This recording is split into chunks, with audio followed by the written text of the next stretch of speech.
స్వామి హనుమని ఆరాధన చేస్తే రామచంద్రమూర్తిని ఆరాధన చేసినట్టు, రామచంద్రమూర్తిని ఆరాధన చేస్తే స్వామి హనుమని ఆరాధన చేసినట్టు.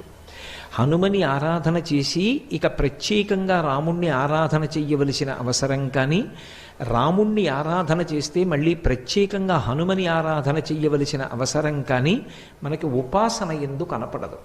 ఎందుకు కనపడదు అంటే, తరచుగా మీకు హనుమకి సంబంధించి ఒక మంగళ శ్లోకం చెప్తారు. ఎత్ర ఎత్ర రఘునాథ కీర్తనం తత్ర తత్ర కృతమస్తకాంజలిం బాష్పవారి పరిపూర్ణలోచనం మారుతిం నమత రాక్షసాంతకం.